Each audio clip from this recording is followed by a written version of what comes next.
Hello, everybody. Um, yeah, my apologies that I've been gone for so long, but better to be back than never, I suppose, right? So first, I just want to start off by just giving some of my thoughts on the state of Magic, which was part of the reason why I have been gone for so long. It's not the only reason. I posted some of the other reasons. Maybe I'll leave it at that. But I think I'm in a good enough state, life wise, emotion wise, however you want to phrase it, to I think give this a shot again. But I do want to address though something that I haven't necessarily addressed a lot in my posts while I was gone, which is one thing that did factor in to me being gone for so long is actually just how miserable Magic was when I left. It's not like every single game was miserable, but ultimately, I was just really not enjoying, to be honest. I was really, really not enjoying playing the vast majority of games that I was playing. And I wasn't recording every game, so you weren't all necessarily seeing the games I was not enjoying. One thing, they felt very swingy, particularly Pioneer. It's been interesting to see how the meta's changed, because obviously there's been big bans in Pioneer since I took a hiatus. It really felt like in Pioneer, whenever I bumped up against the Amalia combo, I would generally win. My decks just are kind of built to beat decks like Amalia combo.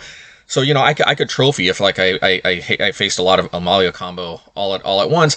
But then when I got weird decks like that Kentorius Kate, whatever you call that deck, the Discover combo deck, whatever it's called, I don't know. There's so many weird decks in Pioneer, and like a lot of times those would snipe me, and either ruin a trophy run or worse. I wouldn't even finish positive because I'd run into too many of these kind of decks that you can't necessarily have a plan for everything. Is how I felt, and that's not necessarily in and of itself like such a terrible thing, but I guess it's just that my leagues either felt like they went great or they were pretty bad. And to be honest, they were probably more bad than good on average. Yeah, honestly, for the first time in a while, I was probably starting to lose tickets. Yeah, I don't like. Obviously, it's not fun to lose, but it's also even less fun to essentially lose money, and that is definitely a discouraging thing. I think in Pioneer, actually, I was maybe just hovering above average, maybe. I was like, I think a positive win rate, but in Modern I was I was definitely losing tickets, and Modern was not fun. I think Pioneer, I'm very interested to see what's going on, because honestly I'm gonna miss Amalia combo because my decks are set up to beat it. However, I did not like the Vampire deck. That's the Vein Ripper deck. I could beat the deck, but it was so swingy. Sometimes they just dump an early Vein Ripper. I didn't have an answer, and then that was game, which is obviously one of the reasons why that nonsense had to go, I suppose. So I don't know. I really don't know. A Phoenix was always, I think, above average win rate, so we'll see if I can keep that up. Modern, though, so one of the reasons why I'm discouraged to go back to Modern is that I wish it was just the case where, like, you could just, like, if just one thing were banned, I could come back. Because, for the longest time in Modern, the boogeyman for my decks was the Crashing Footfalls. I forget what that deck was called, but, the Crashing Footfalls deck. Rhinos, that's what they called it. For the longest time, that was kind of the boogeyman. I would usually be able to do pretty good against most other decks. But the problem is by the time they banned Violent Outburst, which I was saying for a while probably makes the most sense, also because it cuts into a lot of other degenerate nonsense. By the time they did that, the One Ring came out, and the One Ring isn't, like, in and of itself such an intolerable thing. But the problem is it wasn't just the One Ring that was causing problems. Also, like, these energy decks, particularly that red card that, like, dealt damage to you whenever it exiled a card from the top of your library or whatever, just kind of like you have to answer that on the spot. Too much card advantage, too much dinging you, and then you die. The decks were so all over the place, with the aggro decks being super powerful and requiring like a very, very tuned sideboard, but then you also had mid-range one-ring decks. You also had combo decks. Like even Aetherworks Marvel decks were like running around. Those are probably like one of my best matchups. But I don't know why exactly those decks were becoming popular. Maybe those have become a monster since then, but at least at the time they weren't. But the point is they were just. It was just really, really hard to be able to. I think I could beat any one of those particular styles of decks if I just focused on them. But there was just so many of these different, extremely powerful decks, and they were all super powerful. And you couldn't really prepare for all of them, and it just created kind of a miserable experience. I mean, I'm all for aggro being powerful, but like, yeah, I guess the problem is it just I think many other content creators have said this before me, but it just felt like you pretty much had to be playing one of those overpowered Modern Horizons 3 or Modern Horizons tribal sort of decks in order to be competitive. Presumably those decks all have decent enough matchups against each other, but yeah, you can basically try to tune a deck to beat one of them, but you can't beat all of them. See, before Modern Horizons 3, I felt like they only dumped enough cards so that only like a handful of new decks would surface, and you could basically tune your deck to be able to beat them. But like, there's just so many different types of, yeah, and also those Necropotence decks. I don't even remember all of these different types of decks. Like, and on the one hand, like there was more diversity in Modern when I left than I think I remember in a long, long time. But on the other hand, it was all diversity of which Modern Horizons cards you play, if you know what I mean. Like, it was all just, yeah, different variations of Modern Horizons decks. So like, it is kind of diversity in a sense, but it wasn't any diversity that included any of the cards that I was liking to play. So I don't know. And I guess I'll just go back to the One Ring for a second because, yeah, I guess if there is one single card that would, that they could ban, that would make me feel at least a little bit better. But but Modern has just got to this point where I'm not by any means saying just the One Ring is the only problem. But the thing that I hate about the One Ring is just it's so greedy. It demands niche sideboard cards. Like, for example, I'll go over this in a second, but like, there's pretty much only Cast into Fire, the 2-mana exile target artifact or deal 1 damage to up to 2 creatures, instant red card. I mean, it is cool that they printed this new card, a Gate Assault, or however you pronounce it, a Gate, not sure, Assault. You can exile an artifact for 3 mana, which is way overcosted. But there just really isn't that many good options to exile artifacts. You'd think exiling artifacts would be something that there'd be a lot more red cards, but there just really isn't, and you pretty much have to play Cast into Fire.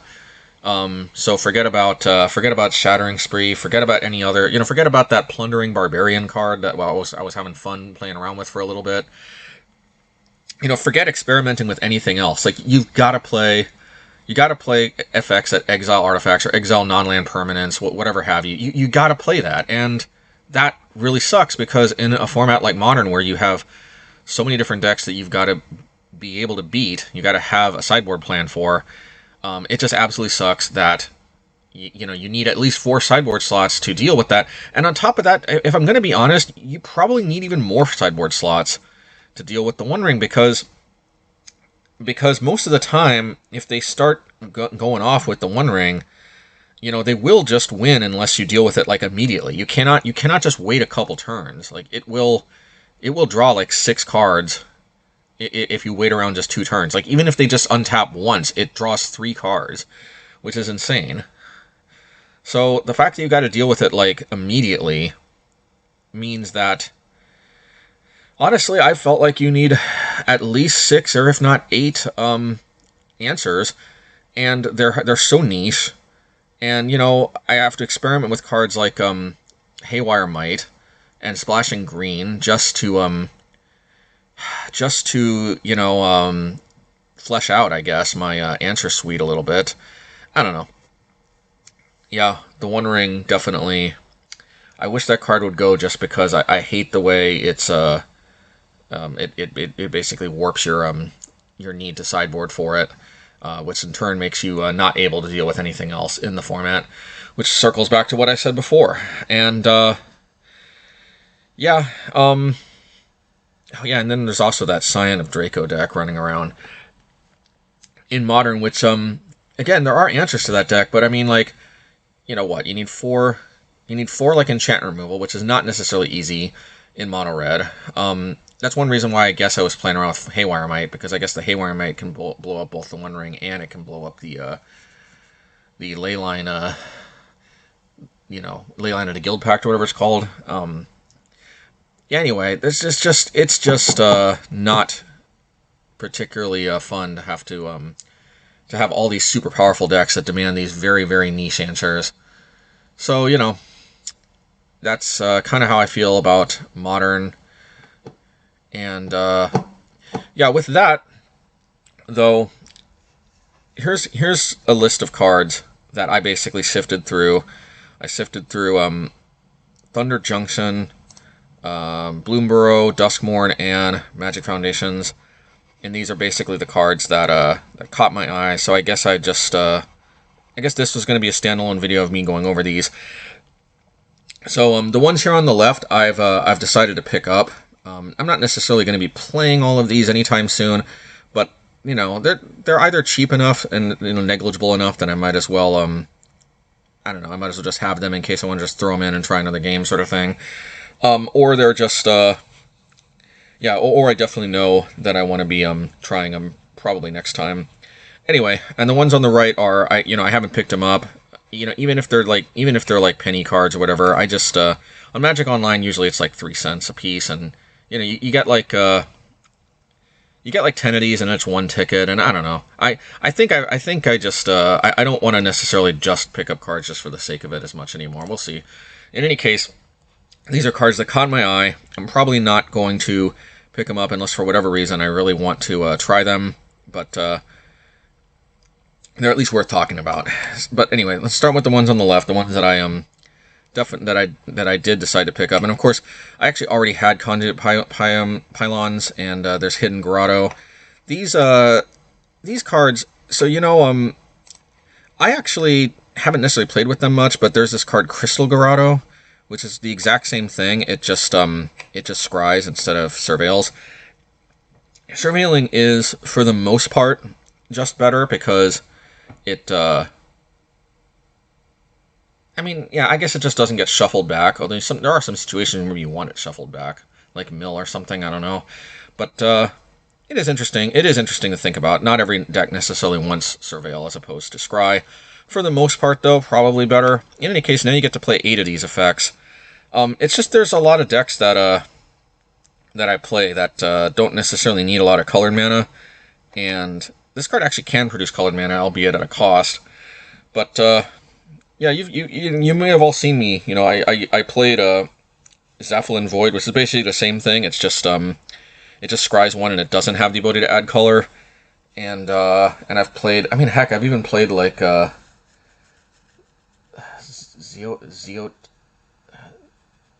anyway, I played these weird cards that that can morph and stuff.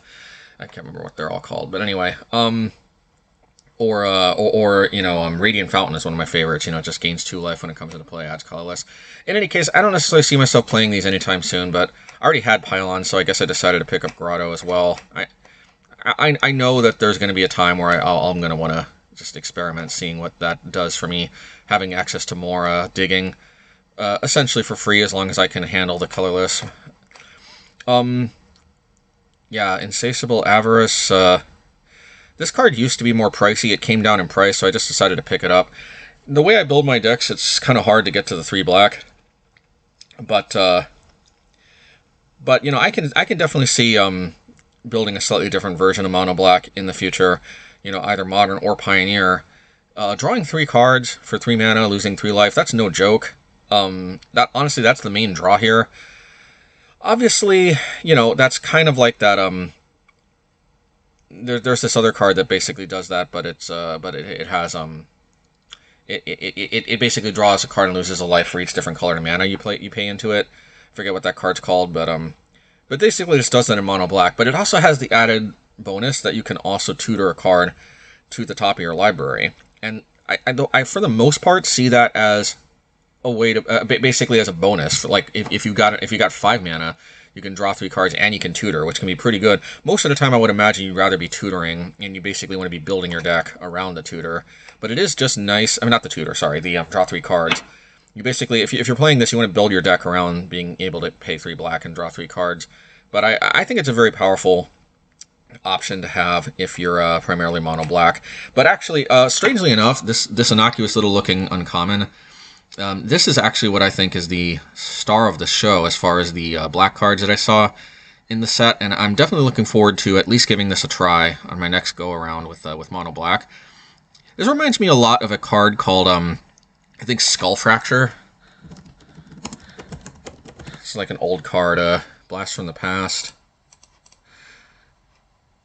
Yeah, I remember this card, because like I started playing around this time, Odyssey block, and it's basically this card, which, you know, I never quite understood the point of this card when I first started, because I just felt like, you know, just paying 1 to make them discard, like, I mean, kind of what's the point? I just paid 1 mana, I ditched a card from my hand, they ditched a card from their hand.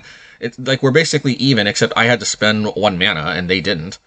Yeah, I get to pay 4 later, but at that point, I was thinking in the past, like, I was just thinking, yeah, but I mean, for 3 mana, I can just play like a Mind Rot effect, right? And while there is still some truth to that today, and while this card does cost 5 to flashback instead of 4, look at this extra little text here, which I think is, I think this makes all the difference. If the spell is cast from a graveyard, draw a card. So, actually, now that I think, I hope this does what I think it does, which is I hope this, I hope that this makes them discard a card and I draw a card. Yeah, I'm pretty sure that is, because the first line, yeah, that applies no matter what. The second line only applies if I cast it from my graveyard. So, this is actually a 3-for-1. First of all, this is a 3-for-1 instead of just a 2-for-1. That alone, I think, more than makes up the 1 extra mana difference between this and Skull Fracture.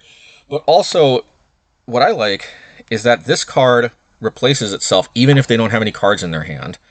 I think that's very, very important, because there are some decks where, you know, they're just not going to be, they're going to be emptying their hand, and a card like this is going to be a dead draw. But this is, I mean, you know, paying 6 total mana to basically cycle this is not like the best thing ever, but it's kind of infinitely better than just a card that just can't do anything, if you know what I mean. So, like, it's actually just very strong that this is a way to attack the hand early on, get card advantage, continue attacking the hand, and gain even more card advantage. And also, it has that failsafe that it just always, it's never a completely dead card, if that makes sense. I mean, even if there's a lot of mana you've got to pay, it's never a completely dead card. And it also exiles from their hand instead of making it discard. Like Skull Fracture was a discard effect, this exiles. That's very relevant with decks like Phoenix and Pioneer, for example, where they just ditch a Phoenix and you actually help them. So I think this is actually kind of a big deal. I could be way overrating this, but I just think this is another solid card advantage option to play in a mono black deck. It's a little pricey to get going, but it's worth a try anyway. This could end up being totally inefficient, but it's I think that the combination of it, I mean, if any one of these things were missing, I might be like, I don't know. But I think I would imagine most people probably immediately think this card is unplayable. But I'm at least going to give it a shot. If one of these things were missing, you know, maybe I just write it off too. But it's the combination of the exiling, it's a combination of the basically being as much as a 3-for-1, as long as they have 2 cards in their hand by the end game where you flash it back. Yeah, be exiling, being a 3-for-1, and always at least being able to replace itself even if they're hellbent. I think that combination of those 3 factors makes this a very solid choice. Also, I don't have to lose life or anything. Like, there's cards in mono black, obviously, like we just looked at, where you can draw cards and lose life. But, you know, we don't even have to lose life off of this. This is a card advantage option that, doesn't even require to lose life, which is always good. Of course. And now we've got Burst Lightning, which, as far as I can tell, because I did filter by Pioneer, this card has been reprinted, I guess, in Magic Foundations, and well, it's a cool card to have in Pioneer now. And in Modern, obviously, I did this was reached for from time to time, but mainly in Pioneer, it will be an interesting option to have. 4 damage to the face for 5 mana in Pioneer. Having them not feel safe at 4 life, that alone could be something worth considering. But I just don't know if in my red decks I'm necessarily going to be playing it anytime soon, because I really want the Exile, or I want the 3 damage from Strangle, or I want or I want the ability to deal 3 damage from Cold, from Frostbite or whatever.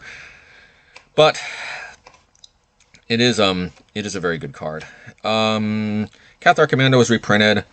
Apparently this was already Pioneer legal, but I guess I just thought I already had it in my collection, but I guess I thought I'd just mention that I think it's an underrated card. Any card that basically has a spell-like effect that's stapled to a creature, especially that you can play at flash speed, I think is a very solid. Exercise, yeah. Cool that this is another answer to the One Ring in Modern, and it is basically just a total complete upgrade from Revoke Existence, which was a card I had on my radar for dealing with the One Ring in mono white. And of course this is the exact same thing, except it also exiles creatures of power 4 or greater. So that is very good. And of course High Noon, I already picked up some copies before. Yeah, this is basically just a cheaper Rule of Law. Rule of Law is the same exact effect, but it's 3 mana instead of 2. And if you've got red mana, which I may or may not in my builds, I mean, it does have this other cool effect where you can deal 5 damage, and including to them, you can deal it to the player or creatures, or planeswalkers. So yeah, just kind of an improved Rule of Law.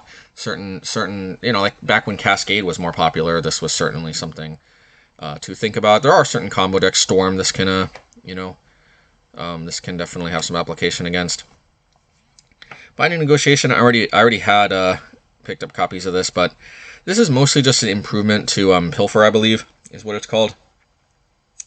And of course, before then, there was like Distress from Kamigawa, the original one. Yeah, I mean, back in the day, you had to pay 2 black mana for this effect. Now you can pay 1 black and 1 colorless, which in my builds that are not super black heavy is definitely a big plus. Most of the time, this is basically the exact same thing as Pilfer, exact same mana cost. It just has this extra little ability that you can put a face-up exiled card into the graveyard. This could come in handy, like, I guess more so in Modern if people suspend something. Trying to think of other possibilities. I don't know. There's all kinds of weird stuff that can happen from exile. So hey, it's an option to have. Feed the cycle more. I think this is more premium creature removal from black. This also deals with planeswalkers, which is always a big plus. I think this is mostly a superior card to Hero's Downfall. I mean, it just is, right? Because Hero's Downfall is the exact same card, but this also gives you the ability. You can pay the 3 to make it just a Hero's Downfall. But, exiling 3 cards from your graveyard is not super difficult. I don't know how often we'll have a food laying around, but I think this was definitely worth picking up because, yeah, just having a cheaper Hero's Downfall, I think there could be something to be said for that. You can pay it for 2 if you got 3 cards in your graveyard, which I think, later in the game you'll have that a lot. So that could just be a very nice option to have. And of course there's Fell. The only thing, in my opinion, holding Fell back, well, I guess there's 2 things. It's a sorcery rather than an instant, and it doesn't hit planeswalkers. Man, if this was printed like 5 years ago, this card would have probably just seen all the play. But in this new world we live in, that you have to account both for planeswalkers and there's like more haste than ever before. At least in the Eternal or the quasi-Eternal formats. That's the only thing. But I mean, this is about as good as it's going to get, I think, anytime soon. Although watch, they're going to print an instant speed Fell, but still, I think this is about as good as it's going to get for a while for just straight up creature removal, and it's a nice little mono black card to have. Playful Shove.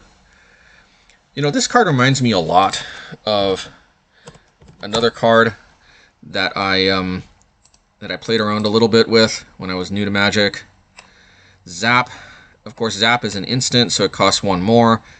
But I think ultimately being a sorcery and costing 1 less is better than being an instant and costing 1 more. I mean, that's not always the case, but I think here, yeah, I think there are going to be situations where, this is just a straight 2 for 1, and, yeah, it's probably, I might just be overly nostalgic for Zap, but it is cool though. It is a cool little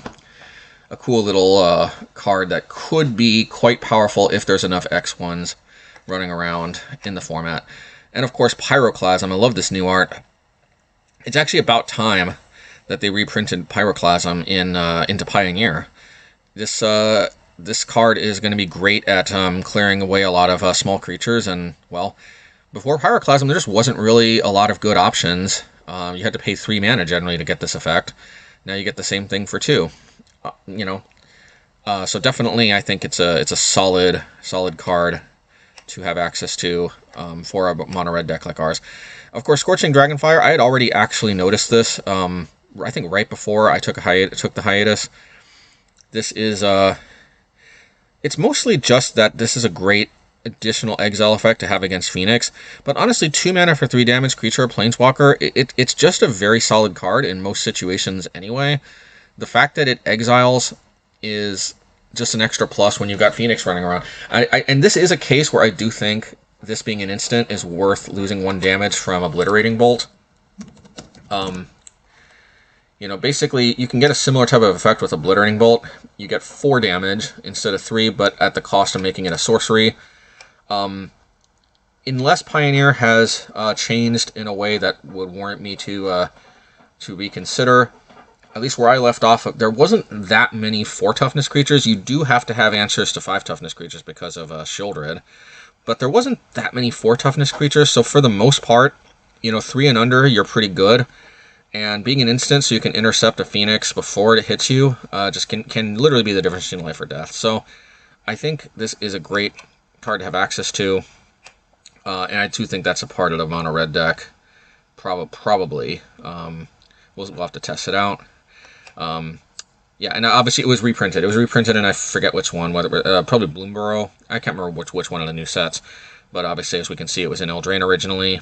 I totally didn't notice it at first, but I did actually right before.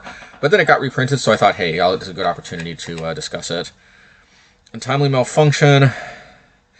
I think it's really cool that this is both a shatter and a fork. Basically, not fork. A fork has changed the target. Oh, this has changed the target, yeah. So this is basically a fork and a shatter in one card. You can choose either one. I mean, 1 or 2 creatures can't block this turn. That probably won't come up that often, but when it does, hey, it could be game breaking, although it probably won't happen that often. But yeah, it's just it sucks though in Modern that cards like this you just can't play because again, your artifact destruction has to actually exile, which is one of the reasons why I hate the One Ring is but hey, in Pioneer this could be a very reasonable option. Very reasonable sideboard option. And then, of course, Scorching Shot. I'm not necessarily so, yeah, I don't know that I necessarily feel so, much that I need this at 1 less colorless than Nahiri's Warcrafting. Because, one of 2 things are going to happen with Nahiri's Warcrafting. Either I'm going to deal 5 damage exactly to something like a Shieldred, in which case that 1 extra mana is probably not going to make that big of a difference. The only time, basically what I'm trying to say is the only time Scorching Shot is just strictly better than Nahiri's Warcrafting is exactly dealing with Shieldred or something with exactly 5 toughness. But any other time, Nahiri's Warcrafting is going to deal with a creature and it's effectively going to draw a card for the most part, most likely, because I mean, at least you can get a land. If there's another creature sitting around, there's a pretty good chance you'll hit another red removal spell, and you can play that. There's just going to be a lot of situations late in the game where you torch a small creature, and then you basically draw a card, because you can play whatever the other thing you reveal off the top of your library. So, I don't know. I've liked Nahiri's Warcrafting. It's that extra card has been excellent in my experience, but still worth having Scorching Shot, I think. Oh, also Scorching Shot doesn't hit Planeswalkers. If Scorching Shot hit Planeswalkers, it would be, I think, yeah, maybe not. I might not be playing this anytime soon. Now, there's nowadays with Planeswalkers running around, it just is very important that your burn can hit them. But in any case, Stroke of Midnight. This is like another crib swap type effect. Not necessarily, and obviously this was, I think, already in Pioneer, but it got reprinted in Magic Foundation, I believe. I think this is the Magic Foundation logo. In any case, yeah, I probably will be trying this in a mono white Pioneer deck. Yeah, again, in Modern you just can't because it doesn't exile. Your stuff has to exile because of the One Ring in Modern. It's one reason why Modern sucks right now, in my opinion. But in Pioneer, there's just not a lot of great answers to Planeswalkers. So, hey, and especially with Day of Judgment, which I guess I'll skip to right now, between this and Doomscar, like I really like Doomscar because of the ability to potentially wipe as early as turn 3. But, yeah, and basically having access to so many sweepers, the hope is that if you play something like Stroke of Midnight, the 1/1 creature on the enemy side will be kind of a non-issue for the most part. I mean, not great, but hey, got to take your Planeswalker answers where you can, if you know what I mean. I suppose I could play something like Fateful Absence or whatever, but I feel like this 1/1 human token is more likely to is less likely to be useful to them than just than a clue token. Although 2 mana instead of 3 is something worth considering, though, to be fair. Anywho, yeah, Gate Assault, deals 4 damage to target creature. Yeah, and it exiles, and of course it exiles an artifact. I already went over this for Modern potentially with the One Ring. But hey, it's an interesting option to have, even like in Pioneer, where exiling artifacts isn't as important, just because 4 damage is still nothing to scoff at as an alternate cost there. Fiery Annihilation. The thing I like about this card is it's like an instant speed in Heroes Warcrafting, but it also exiles an equipment attached to the creature, which I don't think that's going to come up that often, but yeah, it's basically just a superior version to cards like what's that card? Rebel Salvo. Yeah, I used to play this a little bit. Honestly, before I found Heroes Warcrafting, I needed a clean answer to Sheoldred. Although losing Indestructible is certainly something that can be valuable. For the most part, though, this is probably going to be yeah, I don't know. It's an alright card. Yeah, maybe I forgot one of the reasons I liked Rebel Salvo was because it got rid of indestructibility. In any case, yeah, maybe I didn't need to pick it up, but still, instant speed, 5 damage, just good to have in a shouldered format. Solemn Simulacrum. Apparently this had been reprinted many times and was already Pioneer legal, but apparently it got reprinted in Magic Foundation, so I decided to pick it up anyway. It's because it's pretty cheap. This is exactly the kind of card that I like in my mid-range decks, because it's just kind of value. I don't know that I'm going to play it anytime soon, but, hey, this is my kind of card, and what can I say? We all know this card, most likely if we've played for any amount of time. It's been reprinted so many times, but I remember even back in Maraudon Block, just value is value, and it's ramp too. Day of Judgment, already went over this. Basically, Wrath of God is now Pioneer legal. Pretty cool. Yeah, and there's Overlord of the Boiler Brigs. So, I mean, unless I'm fundamentally misunderstanding how this works, this looks like you pay 4, you get 4 damage. You can even go to face, but you can deal 4 damage to anything for 4 mana, which is, it's a little pricey, so not gonna lie, but still, it's 4 damage to anything for 4 mana, and what is it? Beginning of upkeep, remove a time counter. Is it a creature until the last is removed? So, So let's see. So after you play it in 1, 2, 3, 4, yeah, I guess 4 turns later, you know, um, yeah, and since it doesn't have summoning sickness because of the it was a permanent and it just turns into a creature. It can I guess attack on turn 4. I mean, 4 turns is a long time to wait, but still, it's essentially card advantage. You deal damage and you get a creature out of it. I don't know how much my mono red deck needs a 5/5 creature, but it is just kind of nice possibly to have. It's pretty cheap right now, so I decided to pick it up. Why not? And then Hell to Pay. Honestly, I don't know why I necessarily felt like picking this up, because I think Torch the Witness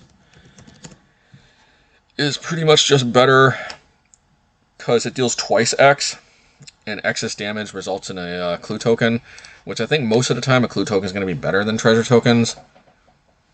Yeah, so I mean, Torch the Witness is mostly going to be better than Hell to Pay, but still, interesting card to have access to nonetheless. And I did pick it up, even though I kind of second guessed it as soon as I did. Oh man, I don't know if I got time to go over all of these. Just going over the ones I picked up took a while, but Fountain Port. Yeah, I think somebody recommended this, and thank you. I'm just not necessarily sold that this is better than Mirax. Paying 1 life is not free. I mean, yeah, I can block with them, but they also don't have Toxic, so they kill, like, less than half as quickly. Creating a treasure token could be nice, but yeah, ultimately, I think Mirax is ultimately just... Plus, Mirax makes colorless mana the turn... I mean, colored mana the turn it comes into play, which I don't know why it does that, but that is surprisingly relevant. Very, very important to the card being a solid card. So I just don't know.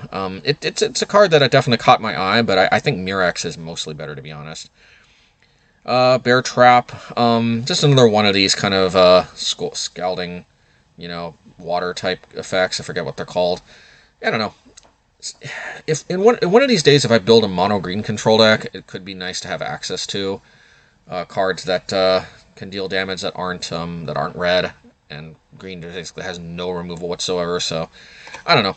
Honestly, probably not worth it, but is worth just remembering. Hey, there's a flash effect like this. And pretty much, I think, similar to other effects they've printed in the past, except this one has flash. And then there's Fountain Port Bell. This is an interesting card. I really caught my eye. It's probably not as good as good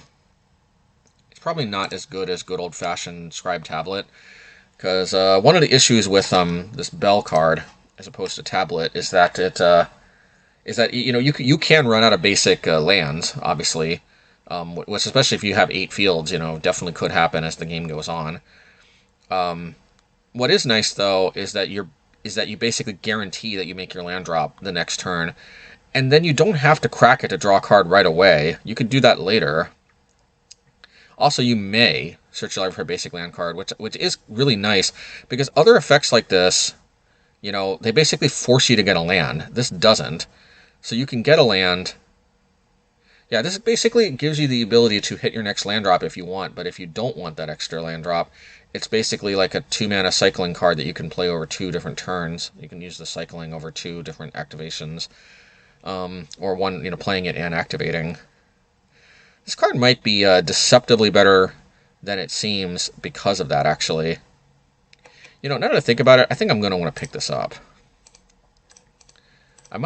This might be better than Inscribed Tablet. No, because Inscribed Tablet's is actually important for me hitting my what's it called, hitting Mirax and whatnot. But this Bell card, though, it is this is not irrelevant, though, that you can basically hit your land drop, but also it draws a card if you already have too many lands.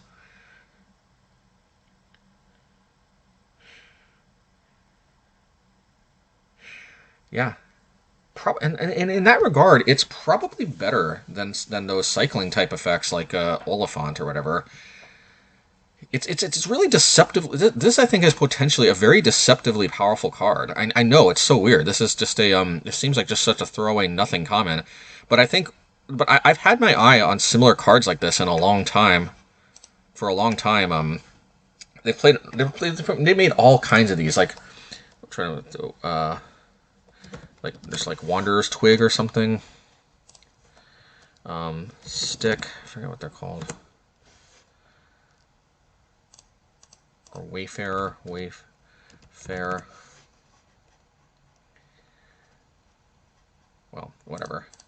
But there's other cards like this that they've printed in the past. Usually, basically, you have to sacrifice these to put a basic land into your hand. This is so much better, though. This is just so much better than all those other effects, because if you run out of basic lands, first, yeah, because if you basically, even if you run out of basic lands, you still can just draw a card, and also like it's optional, so this guarantees you making your land drop if you need it, and if you don't, you cycle it. This might be way better than it looks on its surface.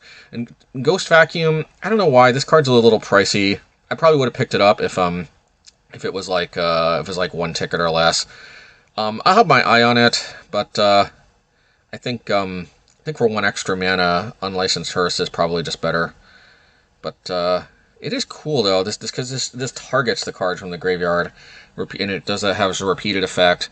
And then you can also you can also make a lot of ghost tokens.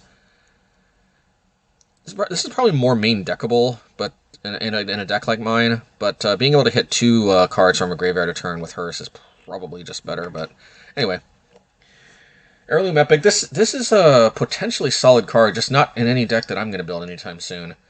But I think, yeah, I think, decks like Elves or whatever, like this could be. I don't know if there's a Pioneer Elf deck, but yeah, because you can potentially just because it only costs 1 to play, and then if you got 4 creatures, basically you can just tap all of them and draw a card. This is obviously best in small creature decks. I don't know. It's probably not as good as I'm thinking, but Phantom Interference. I think this card is a deceptively good blue card simply because it's like a mana leak type effect. I mean, obviously it's 2 instead of 3. I mean, they can pay 2 instead of 3, but what I like about this is that, I mean, aside from the fact that, yeah, you can pay 5 mana and you can potentially counter a spell and create a spirit token, what I just like is that later in the game, you can just create the spirit token, so it's never dead, like Mana Leak kind of becomes dead, you know what I mean? 3 steps ahead. Only problem is it costs double blue, which of course, I mean, that's what you get for a counterspell, but I mean, it's a good card. It's a good solid card. Yeah.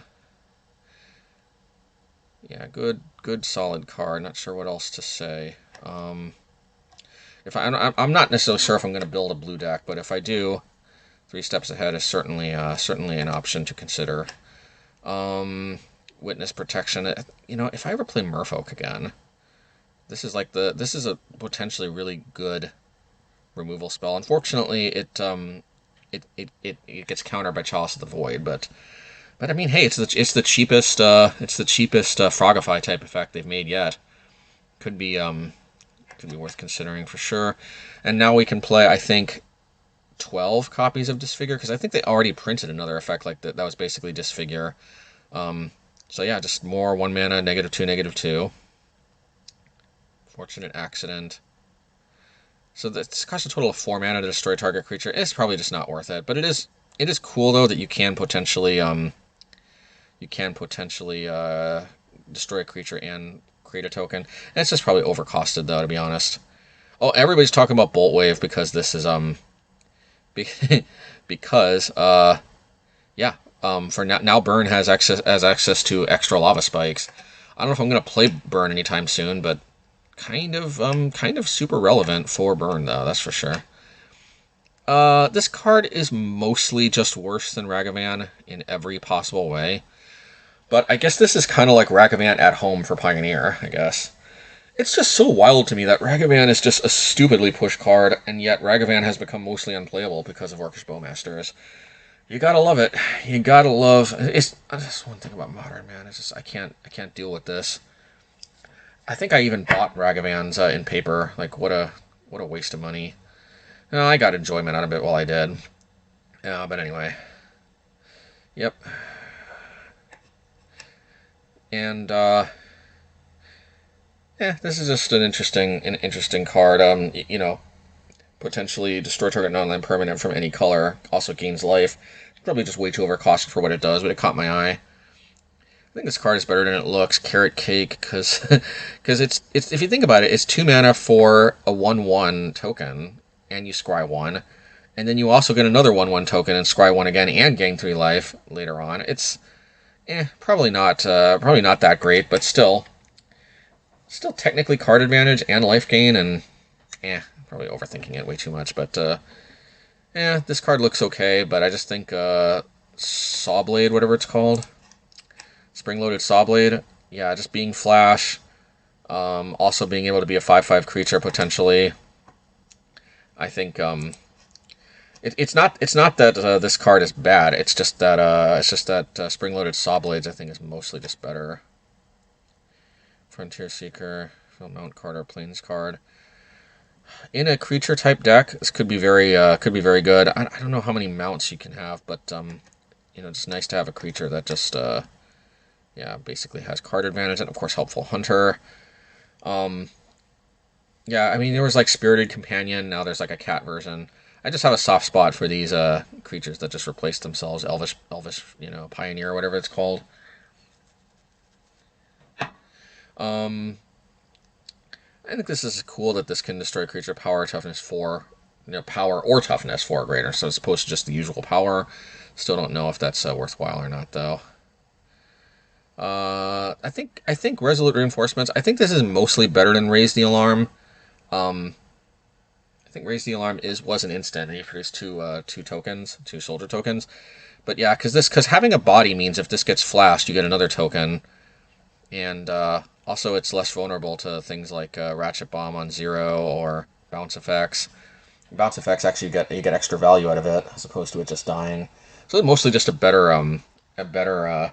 Raise the Alarm. I've played Raise the Alarm on occasion, very very rare occasion, but still. Just caught my eye for that reason. Not necessarily thinking about playing it anytime soon. Split Skin Doll. So basically, draw a card and discard a card. Yeah, I mean, in a kind of white weenie deck that I haven't built in a long time, it's kind of like a white Silvergill Adept. I don't know. Probably not worth it, but still caught my eye. And anytime you can potentially draw a card, there's more to there than meets the eye, I think. Sunblessed Healer.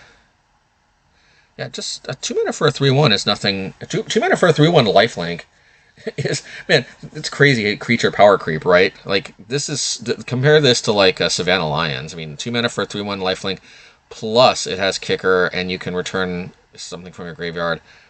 Again, in a white weenie type of deck that I just probably not going to build for a while. That could be something. And of course, thinking about potentials in mono blue. This card is better than it seems like, because this could be a win condition. Could strike for up to 5 damage, as long as you don't have to worry about burn spells. And also it could potentially just loot you. If you don't play anything at the end of your turn. Yeah. I think better than it seems at first glance. And of course, think twice. I already this card got reprinted with anime art apparently.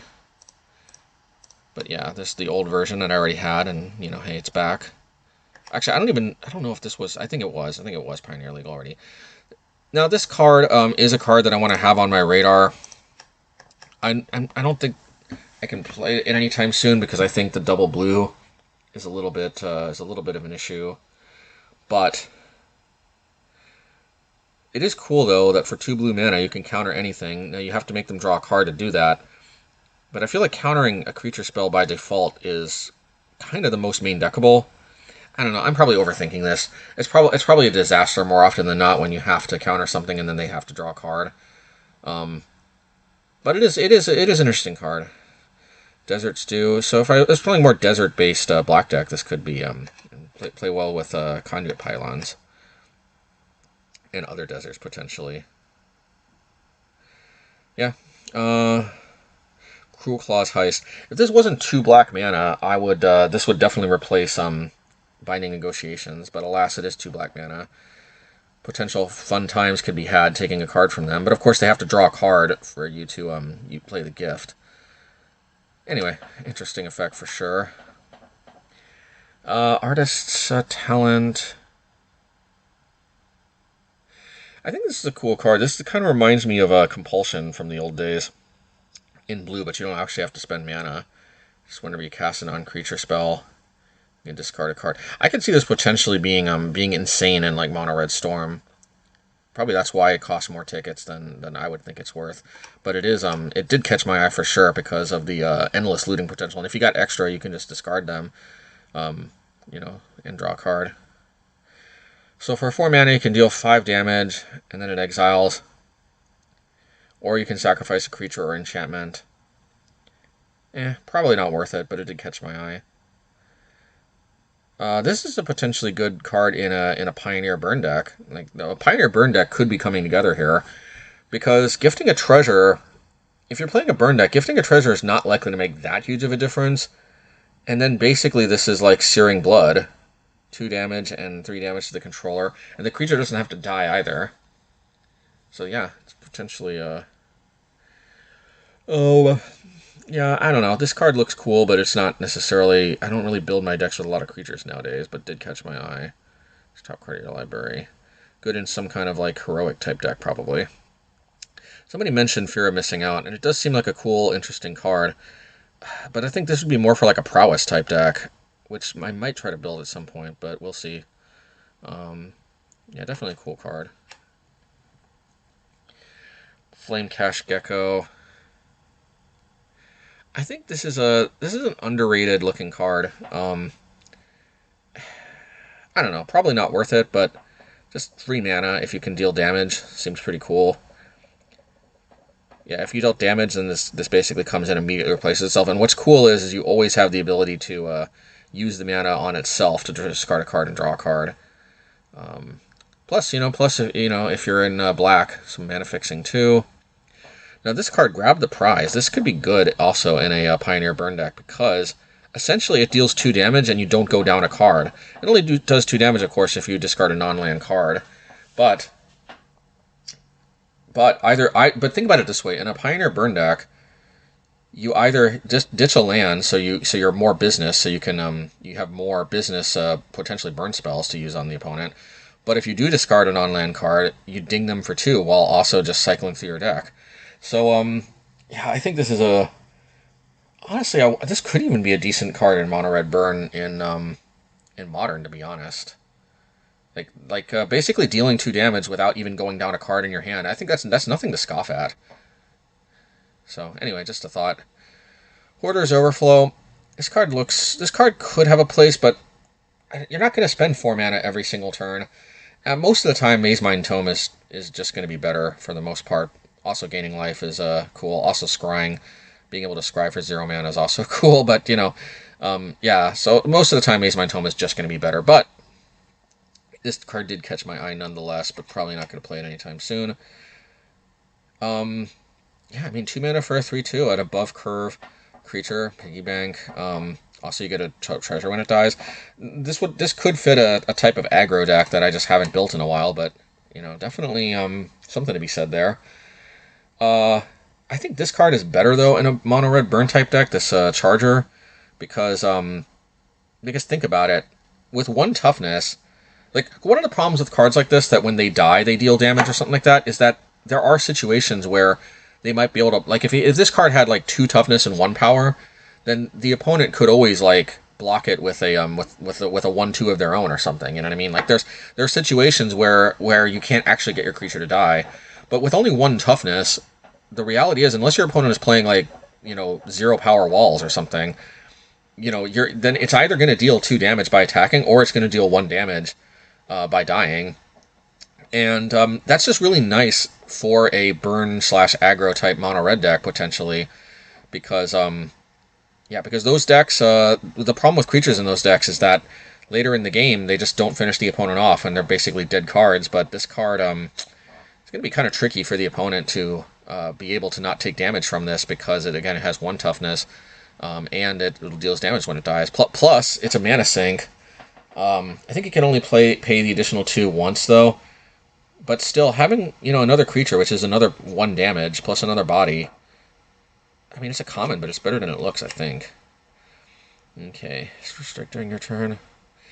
Honestly, I don't think this card is that great, but it can be good if the opponent draws a bunch of cards. There are definitely circumstances, I mean, I guess like the One Ring, right? But of course, this can easily be dealt with. But if they can't, if the opponent is bent on drawing a bunch of cards, it's definitely a decent card. And again, I'm a sucker for these, these Elvish Visionary type cards. Here's one in blue and green.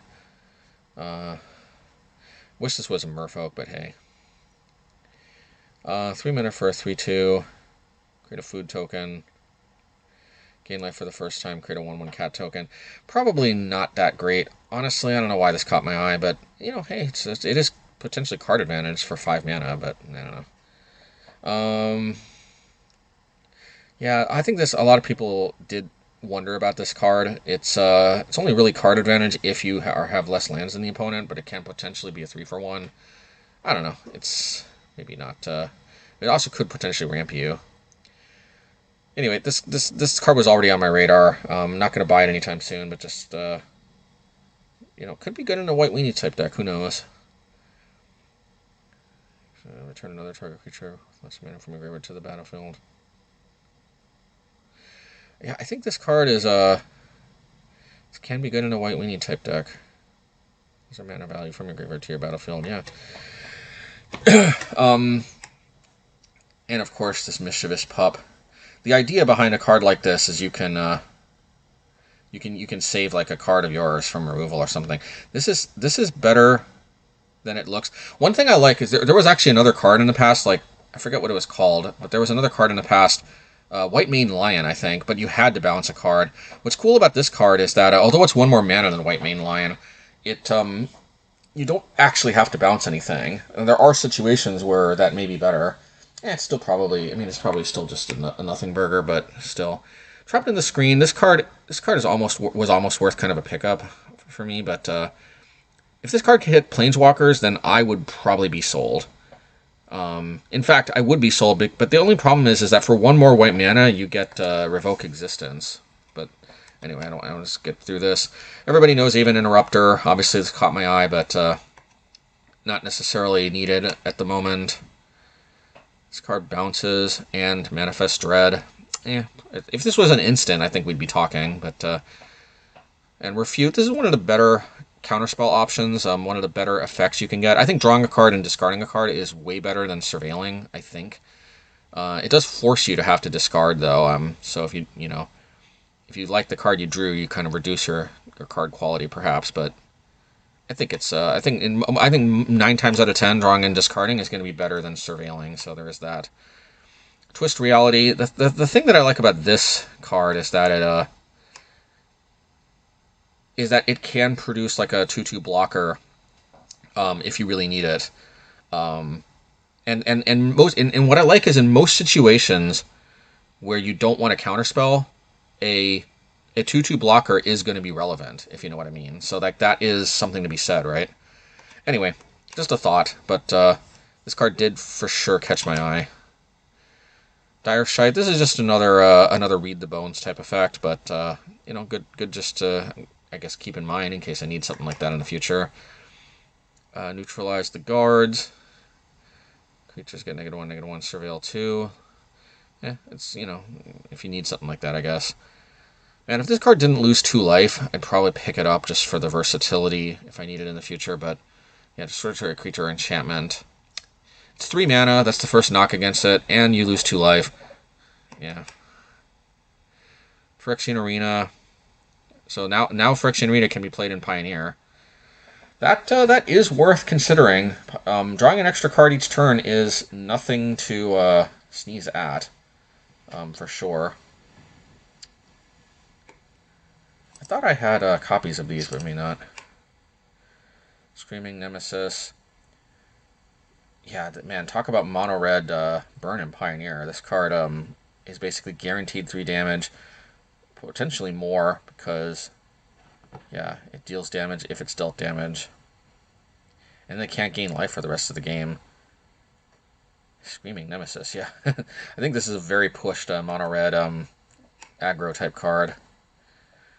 And then, of course, 4 mana for a 4/2 must be block to Fable. I mean, this is not probably as good as Screaming Nemesis, but still, three mana for a 4/2 haste, man. I remember, like, compare this to Lightning Elemental, 4 mana for a 4/1 haste, no extra abilities.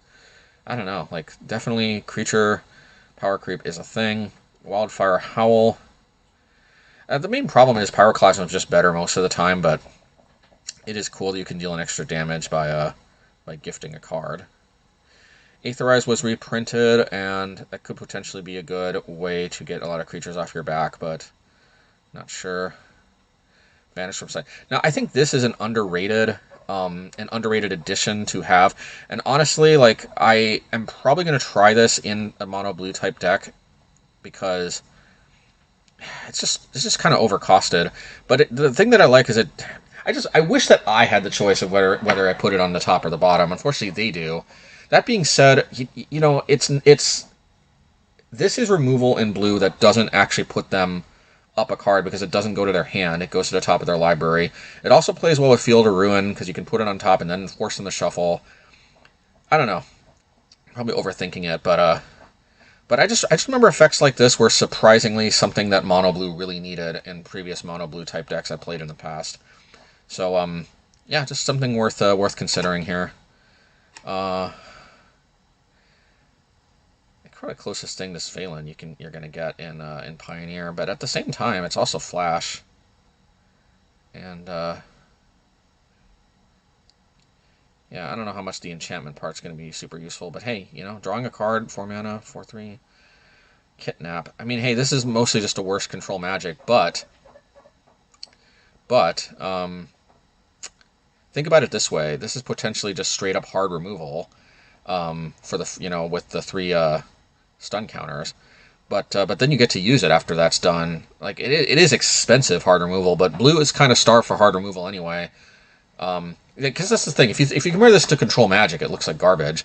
But if you just think about it in terms of like blue just doesn't get that much actual removal, so you know, hey, this card caught my eye. It is something. The problem is that as a counterspell, it's overcosted. It should cost 3 rather than 4 in Pioneer at least. And this is pretty much the same thing as Behold the Multiverse, just you don't have the option to foretell, and foretelling is very important with Behold the Multiverse. So I have my eye on it because it can do both counter and Behold the Multiverse, but you know, probably, yeah. Stoic Sphinx. This card feels like it could be good, but probably I'm just overrating it. Hexproof as long as you haven't cast another spell, which of course means that they can target it the same turn you play it. But because it has Flash, you could potentially catch them in a situation where you play it at the end of their turn when they tap out, and then if they're tapped out, you can play stuff on your turn, and then they can't deal with it on their turn. But then of course they could deal with it on your turn. But yeah, I guess yeah, this could deal up to 10 damage before they can deal with it. You know. Because as long as, yeah, because I mean 5 mana, I mean 5 damage each turn flying. This threatens to end the game very quickly.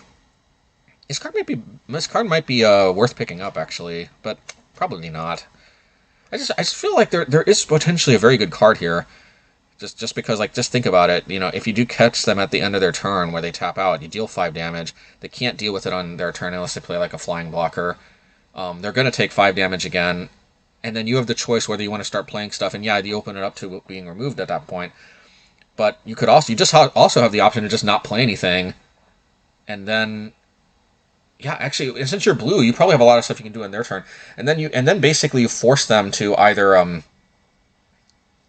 you put them in a situation where they have to waste they basically held up mana potentially on your turn to try to deprive you of being able to play something, but then they can't play something either, and you could still play stuff at the end of their turn. I guess what I'm trying to say is I guess I'm trying to say that this could deal potentially 10 damage, and if you just don't play anything, the next time, potentially 15 damage, and then just one more swing and they're dead. This is a better card possibly than it looks, but I just don't know.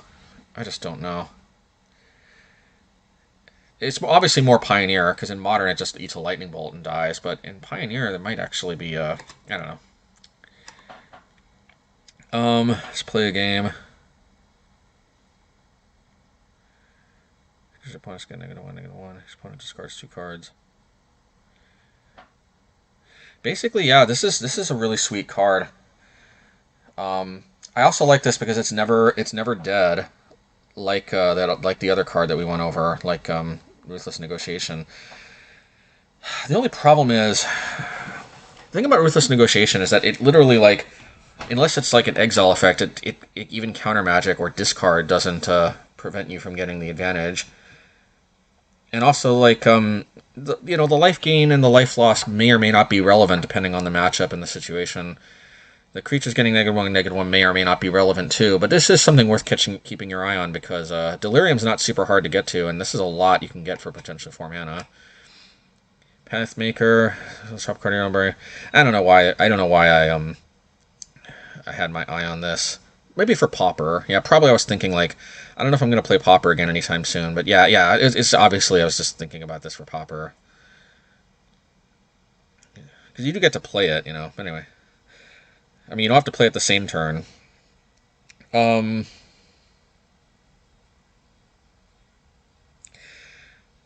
this potentially is actually a lot of damage in Pioneer. So, like, again, some kind of mono red burn deck in Pioneer could come together because, like, people play so many non-basics. So yeah, this could potentially ding somebody for a lot. It's like a mini Price of Progress that's also a 5/4. That also makes it so they can't gain life or prevent damage.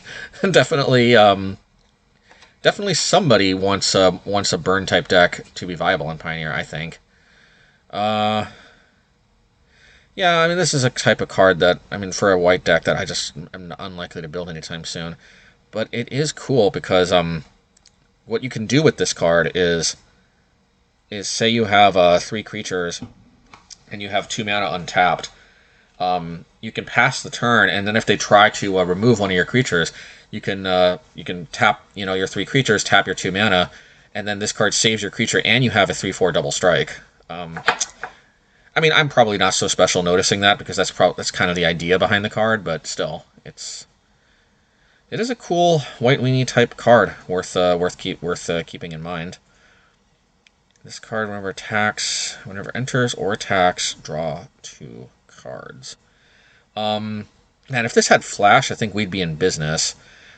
But having to plop 3 mana down, you'd obviously want to be playing it for its impending cost for the most part. But I don't know. This card, I don't think this card is quite as good as the red one, but it does have flying though, which is yeah, flying might be better than having 2 more toughness. The thing about the red card though is the red card actually helps deal with the board, whereas this just draws 2 cards and discards a card. Being a sorcery is the problem. This would be perfect as like an instant, because then it's kind of just an extra good draw type effect that's also a creature, but anyway. Okay, I know why I selected this card to talk about, just because I remember back in the day, I don't even know if this card was even that good, but just my friends, they used to love playing Skizik. But, yeah, Skizik was a cool card because you could play it as sort of like a ball lightning for 1 extra mana and 1 less damage, but you could also just keep it around for 1 extra mana. And I just remember my playgroup when I was just brand new to Magic putting Skizik to good use. And it's just, I mean, yeah, unlike Skizik, you can't just pay it for 4 to just get the 5 damage and not worry about it later. But all in all, I just feel like yeah, Magic has come quite a way because this is just so much better, I guess. Yeah, I don't know. That's the only reason. I just wanted to talk about Skizik, I guess.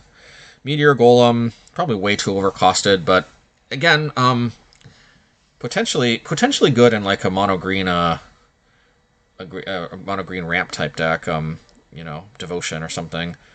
If big mana is not something that you necessarily struggle getting, having a card that can destroy stuff in mono green could be useful. 2/2/1 white insect creature tokens. 4 mana, 2/2/1 white insect creature tokens is actually not bad. It's just that this is It's just this is better in a deck that I think wants creatures more, because it just doesn't really do anything other than be a humongous flyer that also produces tokens. And worth considering. It's a good finisher potentially. So anyway, I have my eye on it, but it's not. Yeah. Goblin Negotiation deals X damage to target creature. Create a number of 1/1 goblins equal to the amount of excess damage. Yeah, for 1 extra mana, this potentially can produce a lot of tokens. I just wish it did double the damage. I still think Torch the Witness is just better for the most part, but still, interesting card nonetheless. Very interesting card. All right, so with that, that's what I had my eyes on, and I guess let's take a quick look at some of the Pioneer decks that I'm thinking about playing.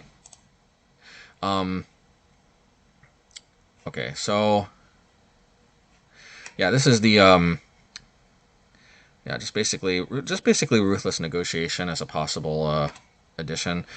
I had already had some success with just rocking Crucible of Worlds main with this type of deck. I don't know that Ruthless Negotiation is going to do the kind of lifting that the Crucible of Worlds was doing, but still worth taking a shot. I could also just try the new Surveil, draw 2 cards, lose 2 life card too. That's also a possibility.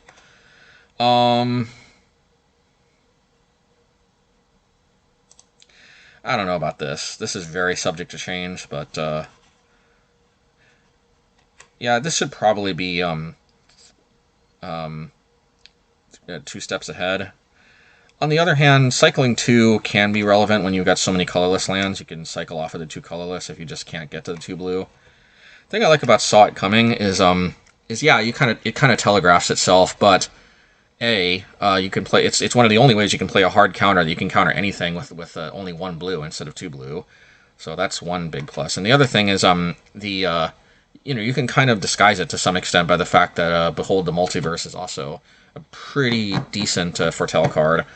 Of course, if you pass the turn and don't play anything in a turn, you probably telegraph that you don't have Behold the Multiverse, because why would you not Behold the Multiverse in a turn unless you got like 7 cards in your hand or something? But yeah. Anywho, and Vanish from Sight. Probably it's a mistake to play this, but I want to try it. Oh yeah, and Secrets of the Key. I actually had some success in Modern with this card, so I am interested to try it in Pioneer. Deduce is probably better, but maybe not, because let me tell you, there's a big difference between 3 cards and 2 cards, even though you have to spend so much more mana to get those extra cards. But it really digs very deep, and this is very serious card advantage. Spread over multiple turns, yes, but in very, very reasonable installment payments, this card delivers a lot of card advantage, so I don't know. Yeah, there's not much changed about this deck, but could be worth giving this another shot. I don't know if Zerta's worth playing it like this. Honestly, Stroke of Midnight, I might just play Fateful Absence, because it costs 2 instead of 3. But this destroys any non-land permanent.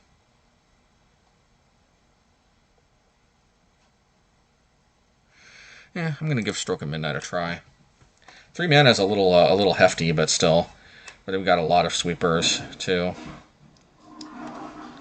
I don't know if I want 2 Crucible of Worlds though, because if I'm gonna lose the Zerta, I might as well just go all in, right?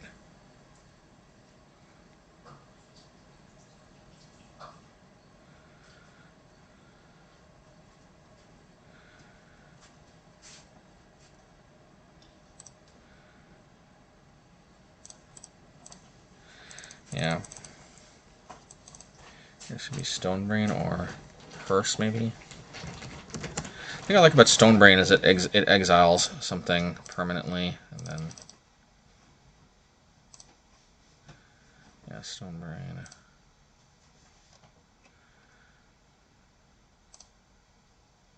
Yeah, I don't think Stone Brain is necessary in blue though, because yeah, Stone Brain is both a pseudo way to deal with recurring cards from the graveyard, but only one of them. But it can also potentially hit the hand. But blue doesn't need to hit the hand as much.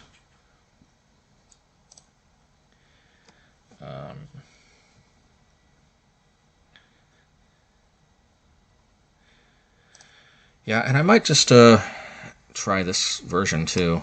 You can't play Zerda in this version, but Restoration of Iganjo was always a sweet card in the past. Plus, you can play Portable Hull. It's always nice.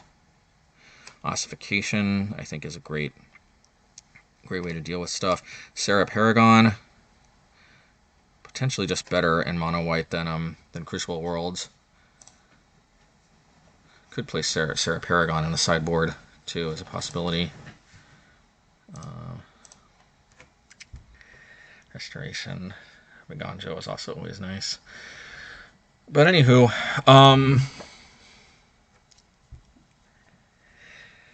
all right. Anyway, I think I'll leave it at that for now. Obviously, I haven't played any games yet with any of this, but I thought I might as well give you all some content again. Hopefully, I can get a game in before I go back to the work week. But anyway, thank you all, everybody, and hope this was at least somewhat interesting. All right. Yeah. Take care. And I guess I should give a Patreon shout out. Hopefully I still have patrons. Let's see here.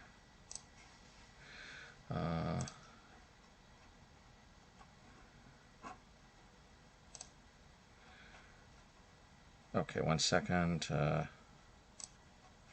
Okay, well, thank you, Big Mamu. Thank you for sticking with me. Paul Wynn, Adrian King, Gavin Downward, Savage Ooze, Roland Schonenman, S. Robertson, Jason R.K., Erwin Lopez, Z. Cole Smith, and Michael Patton. Well, pretty much I've lost a lot of patrons, and it's understandable.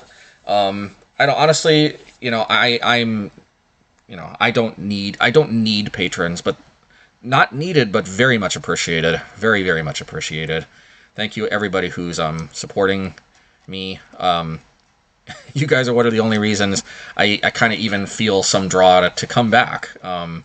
Just because, it's a very, very lucky thing to have people in my life, even if they're only, what do you call them? Even if it's only like a parasocial sort of thing. Still, it's always nice to have people that care about you. So thank you so much, everybody, and you have a wonderful rest of your weekend week. For those who were in America, happy Thanksgiving late.